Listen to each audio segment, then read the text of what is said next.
Hey guys, it is Brittany here, and I am with Tammy Washington. Hello. Hi, thank you for being here. Thank you for So, having me. this isn't Wine Wednesday. Usually I'll do a Wine Wednesday, but it's Tuesday, and the reason we're doing this is because we have co-authored a blog that's coming out tomorrow morning.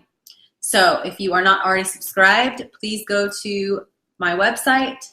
You'll see the subscription to the blog, and we're talking about all things networking, social circles, and how you can expand your brand naturally by doing that. So, Lots of good stuff.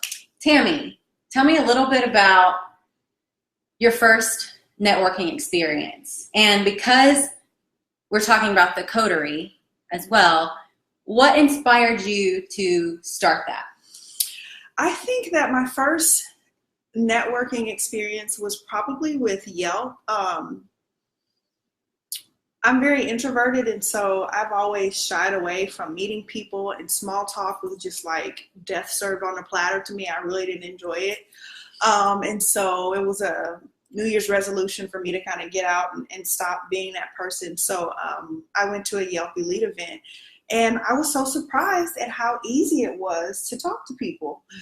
People came up to you, and you just start making random conversation, and it was a really good experience. It was also an event at the Dior counter in the Galleria, so it was fun to have our makeup done, and we were talking afterwards and drinking. But I think that's probably actually the first experience that also like took the cover off of this grand thing of meeting and talking to people. It let me know that it wasn't really such a big deal. It's doable. It's easy. And so yeah, that was my first networking experience. With the coterie, I started the coterie just because I kind of had a need in my own life.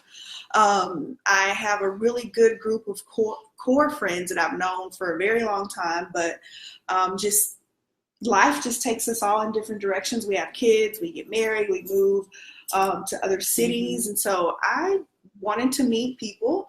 And then also I noticed that all of my friends look like me. And I don't mean physically, I mean like we're all kind of at the same stage in life. We're all, 35 years old, African-American women. And so I wanted to get out and meet people who, were different and could share different experience. And so I started the group. And it has just been so well received. I am so surprised that there are so many women out there that just want to connect with other women, just to be friends and have fun together as well. So I have really enjoyed putting the group together. Great. Well, thank you for sharing that. You mentioned the having different perspectives and diverse, and I just got off a call, my last squad meeting for this spring, and we were kind of sharing like, over the last 12 weeks, what have we learned? What have we gotten out of it? And even though we didn't meet in person, some of us did, but most of it was virtual. But everybody said that the diverse perspectives and the fact that we don't all have the same circle of friends and we're not all in the same place in our life. We have a different outlook, and we can share that with other women. And we have built new friendships. And that's not what it started off as, but think a lot of people come into things or maybe don't even realize they want that, but then after they're exposed to it, it's like, oh my gosh, this is something I've been missing. So it sounds kind of like that. It is, and it's so funny how you don't even realize that you're kind of in your own little bubble until you start meeting people who are outside of your bubble. I think it was either Jim Rohn or John Maxwell that said you're going to have the average wealth, health, and one other thing of your 5 closest friends. And so although I love all of my friends, if we're all at the same stage in life, then, what does that say about what I'm going to, what I'm going to be? Yeah. But when you start meeting people who are, light years ahead of you in terms of what they did with their business or what they've done with their career, they can share those experiences with you. And then, if you're hanging around people like that, it's got to rub off on you. And so you realize, hey, I need to kind of pick it up here. So just getting out of your own bubble is a big thing. Yeah.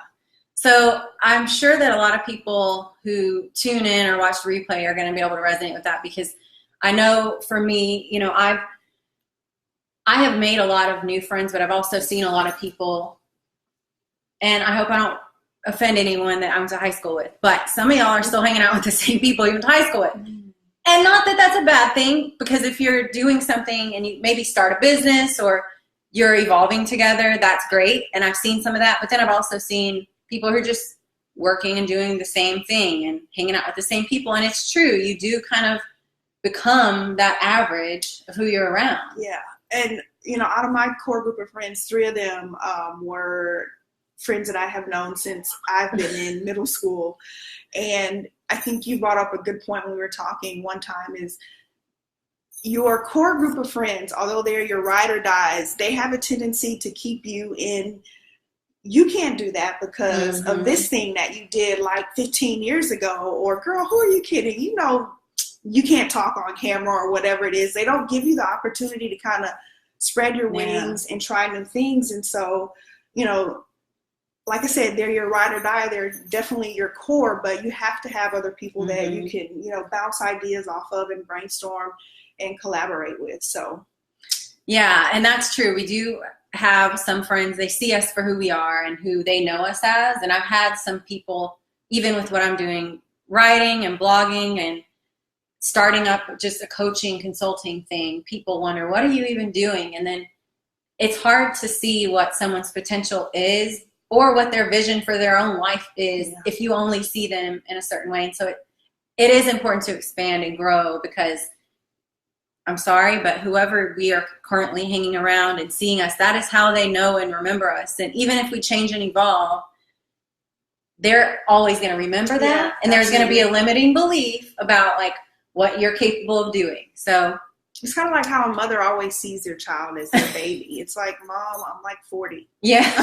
But you're always your mom's baby. So let's talk a little bit about the first point of the blog. So it's 4 ways to really network, expand your brand, and even just grow your social circle. And the first point is about connecting with your existing network. So I'm going to ask this just because it's one of the questions that I even asked in the blog.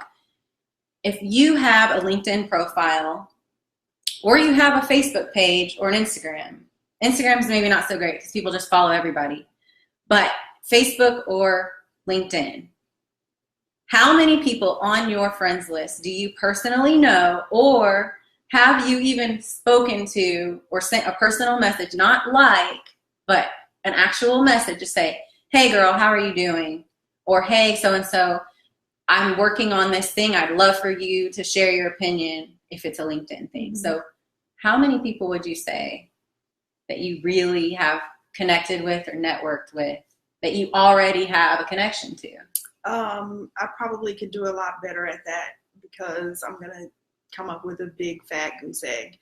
I think, just to reel it back for a second, it's a challenge to reach out to people and ask them for their input on something if you haven't been keeping in contact with them. So that's the first part. And then most of our Instagrams and Facebooks are filled with people like that we met one time at a random party, and their acquaintances, they just add you just because. Or have you ever seen somebody on that's like a Facebook friend of yours or on your Instagram, and then you see them in the grocery store and you like walk right past each other, you don't even know them. So I think just like being friend crazy and just having all these people on your social network is part of that. But yeah, I could definitely do a better job with making those connections. But I think the first part of it is just reaching out to people and saying, hey, how are you doing?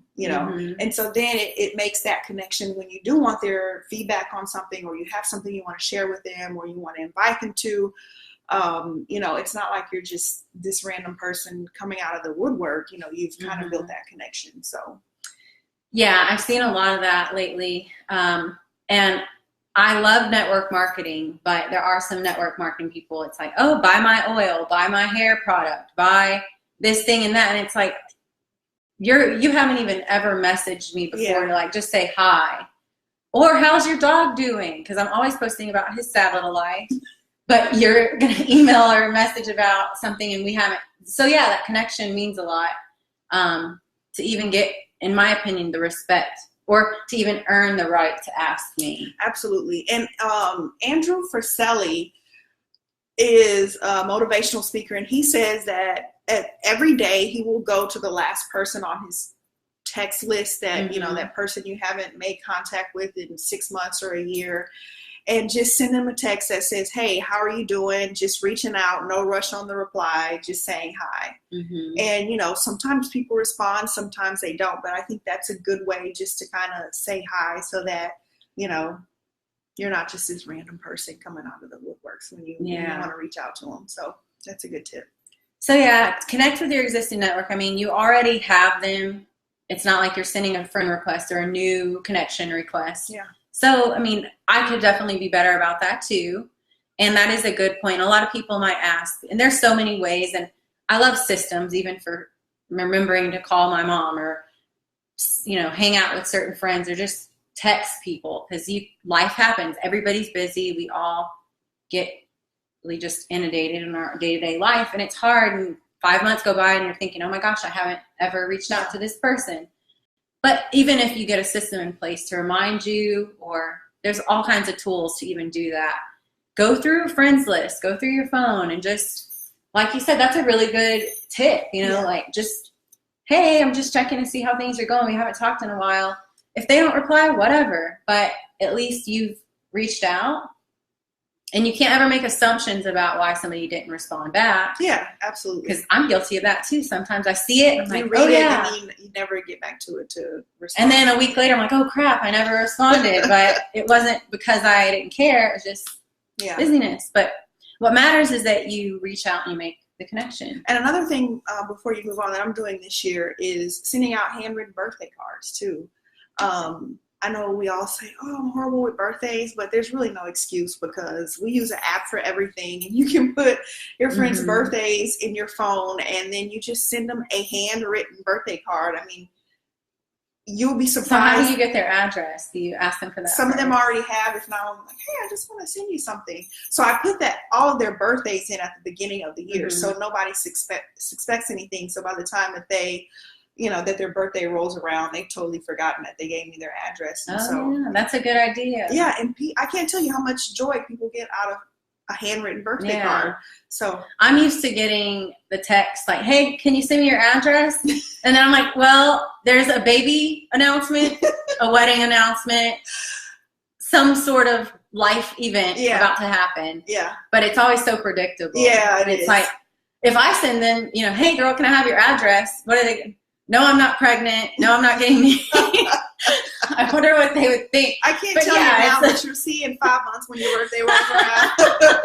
That's funny. That's a good tip. All right. So the second tip on the blog is about joining a network. So we've talked a little bit about the coterie. We've talked about, you even said Yelp had Yelp Elite. So Yelp Elite. I think I'm really prestigious with my Yelp Elite. Can't tell me. How do you become elite? Do you have to do a lot of reviews? Somebody has to nominate you. Yeah. And I actually had a review of the day. So if you go on Ritual's website, they each a lot of restaurants. The brunch place in the Heights. Do they have brunch? We went for dinner. Yeah, it is in the Heights. Okay. So I had a horrible experience, which I turned around, and it was a wonderful experience. Did you write the bad experience review? I did, but it actually turned out to be a good review. I still gave them 4 or 5 stars. Okay. Yeah. And that's another thing. I was so surprised at how many people just reached out and said, congratulations on getting review of the day. So that's a way to connect with people right there. I didn't know any of these people, but, you know, they were adding me on their little Yelp friends list and just congratulating me for having review of the day. So it doesn't always have to be what we think connecting is. It can just be a little spark sometimes. And people are everywhere. I mean, I haven't been on Yelp in a while, but that's a good point. I mean, yeah, I love Yelp. Mostly, I have way more bad reviews than I do good ones. Well, that's usually when I would leave one. Is like if I have a really bad experience. I've tried to get better at that. Yeah, definitely. So when I have good experiences, I should make a better effort to make people, just like if somebody makes your day or sends you something, like, thank them instead of if somebody is really awful to you, not just remembering that. Go home and tear that keyboard up. All right. So the next tip on the blog is joining a women's network. So we talked a little bit about that and what I wanted to mention in terms of women's network. And for men, it could also be some social club or something. I don't think men really need networks, and a lot of it is from a more professional standpoint. They need them. They should have more of them, especially with all the craziness of how men are acting these days, or some. Yeah.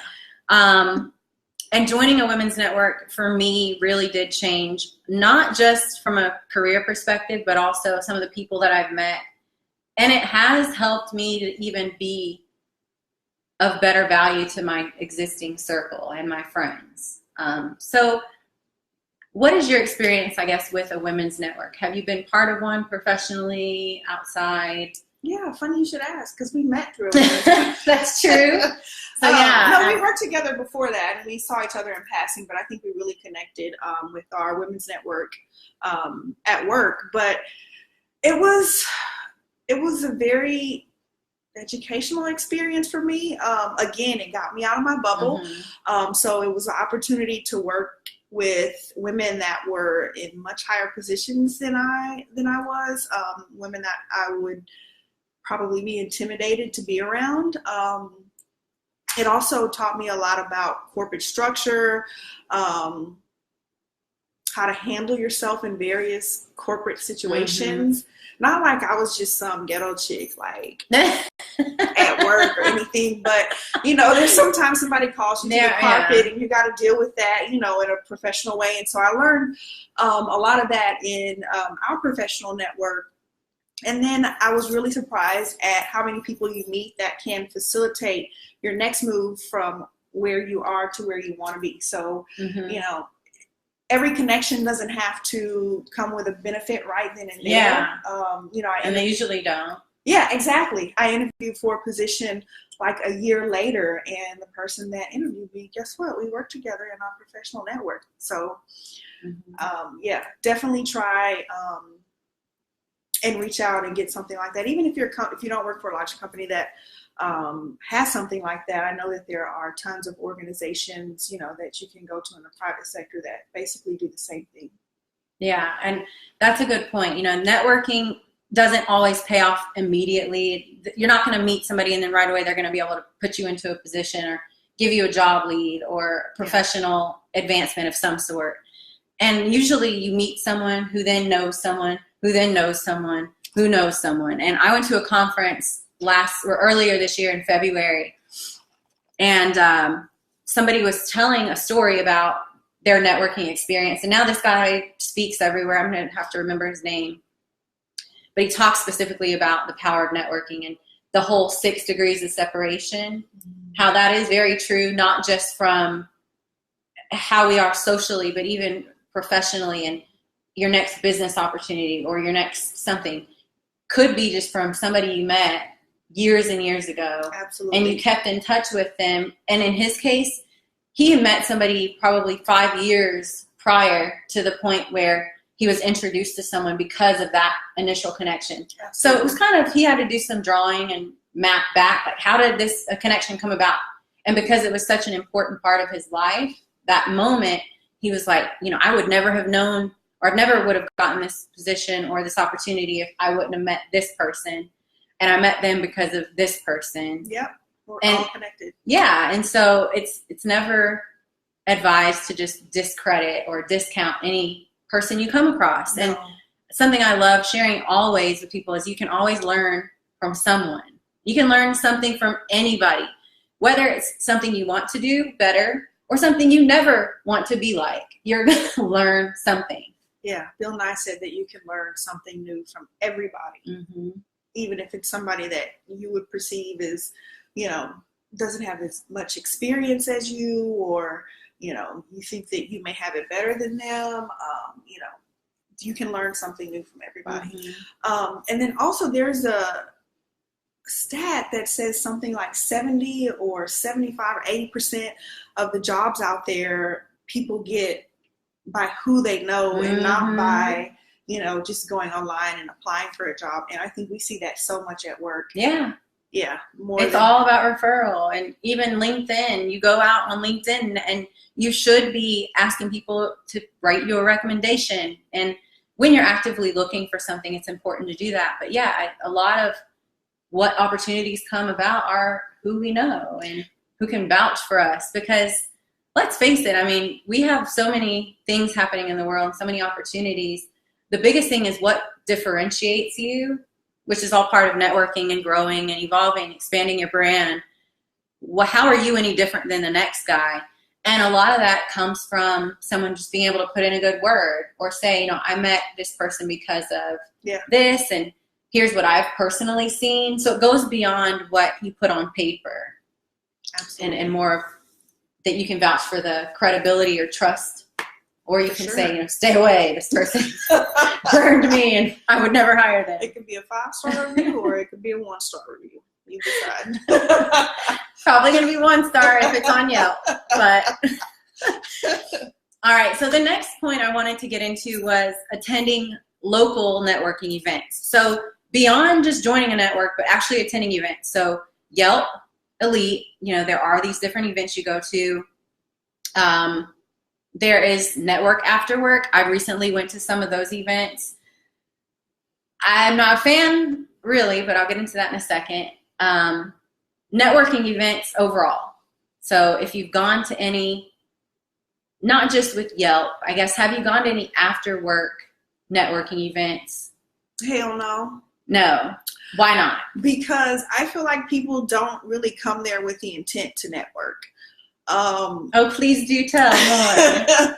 A lot of times people come with a friend, and so they're like stuck to that friend for the entire night. Or they're, you know, they're clicked up or they're on their phone. I just don't get a good read from networking events. So professional networking events, I should say. But you know, maybe I should give them another try. Depending on who's hosting it, I think who hosts it and how good they are at marketing the event and bringing diversity into the event. Like, if you're going to have a networking event, you need to make sure there are people from multiple industries. You need to make sure they're a wide range of ages, because that is true. The last networking event I went to was a Network After Work event, and I'm not bashing them at all. I think they're a great organization. But it's evening time, so people are drinking. Most people, you know, the event starts 5 o'clock, 6 o'clock, right after work. Mm-hmm. You get there, you have a couple drinks. By like 7:30, people start getting drunk.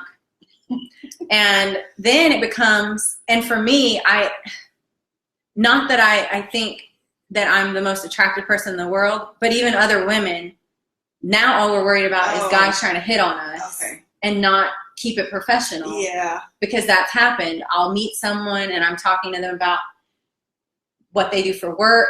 And I'm truly interested in what you do for work, because I have a business and I have a job that I could potentially help, or we could partner in some way. But when I ask you what you do for your job, I'm not trying to find out what you do so that we can date each other and see if you're boyfriend material. That is not my purpose there. Yeah.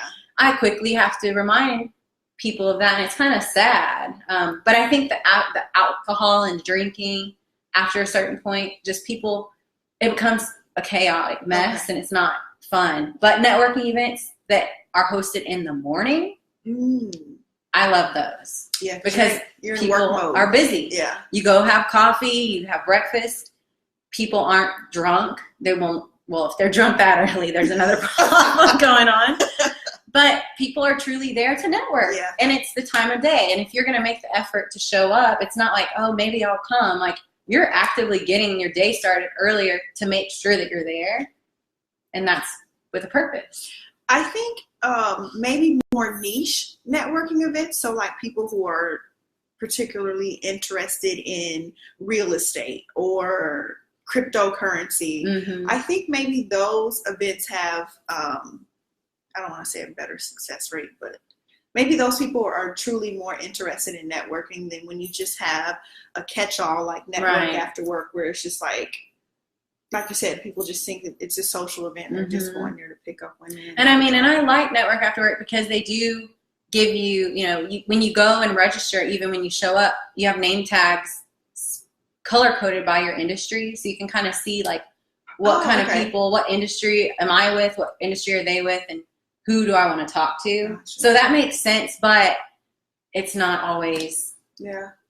It starts off okay, and then I'd say, like, get out of there before 7:30. Because it gets a little crazy. That was just the most funny experience to me. So the last piece that I want to wrap up with is finding a local social circle and a social club. So just like the Coterie here in Houston, Tammy, I want to give you a chance just to share more about the Coterie, how people can join, what you have coming up. Why is this such a great part of, or a great circle to be a part of? Yeah, so in essence, we're a social organization that bonds women that are interested in making new friendships. And we facilitate that environment by putting small private groups of women together and then curating the events and all of the activities that the women do. I think that what makes the Coterie different from a lot of different things out there is the fact that, you know, you never have to worry about being the third wheel. You never have to worry about not knowing anybody, because none of the women know anybody, and you're not allowed to bring any plus one. So we have 2 rotations a year. So we select a small group of women. Those women come together on a monthly basis and enjoy the events that we put together. Our events range between, we alternate between having something fun and casual, which could be like a road trip. It could be, you know, us getting together for dinner or going out dancing or whatever. And then the next month we'll have a character building opportunity where we will bring in industry experts to talk to us about, let's say, leveraging LinkedIn. So, you know, that was an event that we just recently had. So we had a LinkedIn expert come in, critiqued our profiles, overhauled them, showed us how to use all of the little features that nobody uses on LinkedIn. And then the women took headshots to round out their new profiles. So we kind of alternate between, you know, fun and casual, and then, you know, character building. And just seeing the women connect is great. And, you know, the women just want to connect for friendship. So, you know, they want to meet people who are not like them, you know, They want to get out of their own bubble. And so the Coterie is a great opportunity to do that. So when does the next rotation start up? So our next rotation is starting in July. So yeah, we're in the planning stages right now of putting the next group together. So if anyone out there is interested, you can find us. I think Brittany has linked our Facebook page. We're on all the social medias, all the other social medias at Coterie Houston. Our website is coteriehouston.com. And yeah, go there and check us out. And we'd love to consider you for our next rotation. Yep, and the blog will have links to the site. I've also put a link to their Facebook page here on this post. And make sure that you subscribe to the blog so that you get the latest updates as we go on. And next rotation starting next month, July. Yep. How many people do you allow per rotation? It really depends. I like to keep them between 5 and 10. So space is limited. Space is limited. Make sure that if you're interested, reach out, get some information. I have seen a lot of good things with the Coterie, and I highly recommend check it out. I actually want to be part of it. I'm going to send in an application because I'm looking for the same thing. I think it's great to get a smaller group of people together and actually get out. Yeah. I do a lot of things online and virtually, and one of my goals this year was to get more in person because I feel like I lost the personal touch a lot with everything being so digital. There's just so much to do in Houston. There's really not an excuse. I mean, yeah, you were posting about like old antique, like that coffee place that you posted like a few weeks, maybe a month ago by now, but you went to it when we met up to talk about, well, it might have been like 2 months ago. Oh yeah, I think that was Siphon Coffee. And it was like all these pictures, and there had a story about it, like somewhere in downtown. There's just so much to do. Of course, we're in Houston, so we're in like the food capital of the world. So I feel like we're always eating something. But we also do travel. We just took a road trip and went to New Braunfels. We're going to Key West in a couple weeks. How do I get in on that? You buy your ticket, and you can get in. No, I'm just kidding. But we do a lot more than just, you know, eat and drink and you know, get drunk. Life experiences. Yeah, it's a great opportunity. Like I said, with a really good group of women who, you know, have the same interest as you, which is just to meet Mhm. people. So, yeah. All right. Well, thank Check you us for out. being here. And yes, please go check out the Coterie. Subscribe to the blog, and we will catch you guys later. Thanks again for being here, Tammy. Thank you for having me. All right. Bye. We will see you guys later. Bye.